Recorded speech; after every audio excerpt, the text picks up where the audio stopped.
நம்ம நெறைய வெரைட்டியான பிரியாணி சாப்பிட்டுருப்போம். Chicken biryani, mutton biryani, fish biryani, prawn biryani, இன்னும் நெறைய வெரைட்டீஸ் கூட இருக்கு.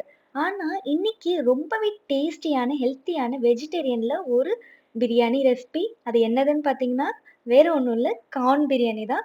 இது ரொம்ப ரொம்ப டேஸ்டியா இருக்கும். வாங்க எப்படி பண்ணலாம்? என்னென்ன இன்கிரீடியன்ட்ஸ் தேவைன்னு பார்த்துரலாம்.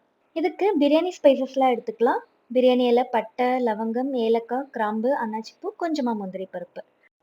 இது கூடவே ஒரு கைப்பிடி அளவு மல்லி, ஒரு கைப்பிடி புதினா, 3 பச்சை மிளகாய் 2ஆ கட் பண்ணி எடுத்துக்கலாம்.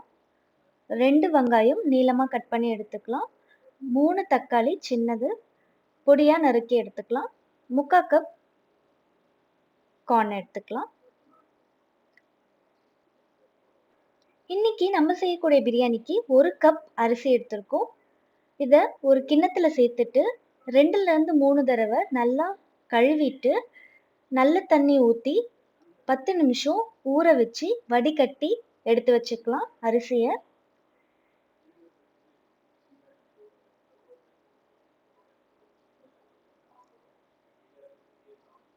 ஸ்டவ் ஆன் பண்ணிட்டு குக்கர் வச்சுக்கலாம். குக்கர் நல்லா சூடானதும் 3 டேபிள் ஸ்பூன் எண்ணெய், 2 டேபிள் ஸ்பூன் நெய் சேர்த்துக்கலாம்.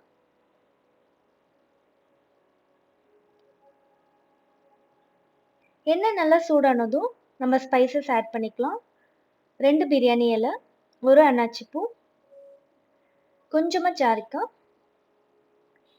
2 கிராம்பு, 1 ஏலக்காய்,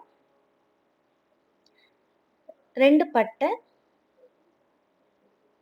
கொஞ்சமா சோம்பு. இதெல்லாம் நம்ம சேர்க்கும்போது ஸ்டவ் லோ ஃப்ளேம்லயே இருக்கட்டும். இது கூடவே 7லேருந்து 8 முந்திரி பருப்பு சேர்த்துக்கலாம். ஸ்டவ் லோ ஃப்ளேம்ல வச்சு இது எல்லாமே சேர்த்துக்கலாம். சோம்பு நல்லா பொரியட்டும். பொரிஞ்சதும் நம்ம எடுத்திருக்க பச்சை மிளகாய் சேர்த்துக்கலாம். கூடவே வெங்காயமும் சேர்த்துட்டு அதுக்கு தேவையான அளவு உப்பு சேர்த்துக்கலாம். உப்பு சேர்த்துட்டு ஸ்டவ்வை நம்ம மறுபடியும் லோ ஃப்ளேம்ல வச்சு வெங்காயம் நல்லா வதக்கிக்கலாம். இது நல்லா கோல்டன் ப்ரௌன் கலர்ல ஆனாதான் நம்மளோட பிரியாணி ரொம்பவே டேஸ்டா இருக்கும். நல்லா வதங்கிடுச்சு. இப்போ 1/4 டேபிள் ஸ்பூன் இஞ்சி பூண்டு பேஸ்ட் சேர்த்துக்கலாம்.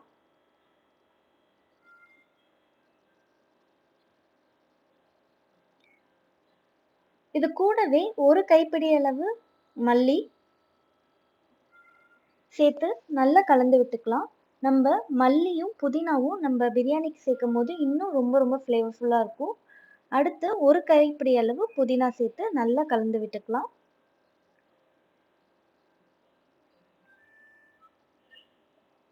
அடுத்து நம்ம கட் பண்ணி வச்சிருக்க தக்காளியும் சேர்த்துக்கலாம்.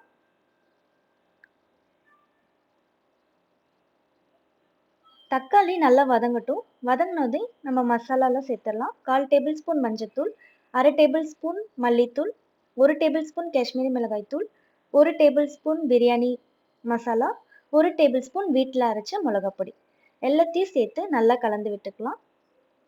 இது கூடவே நம்ம எடுத்து வச்சிருக்க கார்னையும் சேர்த்துடலாம். சேர்த்துட்டு நல்லா கலந்து விட்டுக்கலாம். இப்போ தண்ணி வந்து 1 கப் பிரியாணி அரிசிக்கு அதே கப்ல 2 கப் தண்ணி சேர்த்துக்கலாம். தண்ணி சேர்த்து நல்லா கொதிச்சதும் நம்ம ஊற வச்சு வடிகட்டி வச்சிருக்க பிரியாணி அரிசியை சேர்த்துடலாம். சேர்த்துட்டு நல்லா கலந்து விட்டுட்டு குக்கர் மூடி போட்டு விசில் போட்டுடலாம். 2 விசில் ஹை ஃப்ளேம்ல வச்சு ஸ்டவ் ஆஃப் பண்ணி இன்னைக்கு ரொம்பவே திக்கான தயிர் பச்சடி எப்படி பண்றதுன்னு டிப்ஸ் அண்ட் ட்ரிக்ஸ் சொல்ல போறேன். இது நான் கத்துக்கிட்டது உங்களுக்கு சொல்றேன். வெங்காயம் நம்ம கட் பண்ணி எடுத்திருக்கத இந்த மாதிரி கிண்ணத்துல சேர்த்து கொஞ்சமா உப்பு சேர்த்து அதுக்கு கொஞ்சம் தண்ணி சேர்த்து நல்லா பிசைஞ்சு எடுத்துக்கலாம். இப்போ இந்த தண்ணியை ரிமூவ் பண்ணிடலாம்.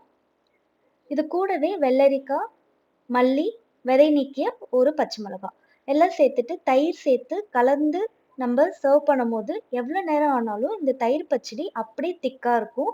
தண்ணி ஆகாது. இதுதான் இதோட ஸ்பெஷல். இப்போ ஆவி ரிலீஸ் ஆயிடுச்சு. நம்ம ஓப்பன் பண்ணி பார்த்தோம்னா எவ்வளோ உதிரி உதிரியா சூப்பரா ஹோட்டல் ஸ்டைல் பிரியாணி மாதிரியே ரெடி ஆயிருக்கு. இதோட டேஸ்ட் அண்ட் ஃப்ளேவர் கூட நம்ம ரெகுலரா சாப்பிடக்கூடிய சிக்கன், மட்டன் பிரியாணி மாதிரியே தான் இருக்கும். எந்த டிஃபரன்ஸும் இருக்காது. அவ்ளோ சூப்பரா இருக்கும். இந்த ரெசிபி நீங்களும் ட்ரை பண்ணிட்டு எப்படி இருக்குன்னு சொல்லுங்க. இந்த வீடியோ பிடிச்சிருந்தா லைக் பண்ணுங்க, ஷேர் பண்ணுங்க. நம்ம அம்மாலூஸ் குக்கரை சப்ஸ்கிரைப் பண்ணிக்கோங்க. இதே மாரி இன்னொரு இன்ட்ரெஸ்டிங்கான ரெசிபி வீடியோல நாங்க உங்களை சந்திக்கிறோம். தேங்க்ஸ் ஃபார் வாட்சிங். Happy cooking!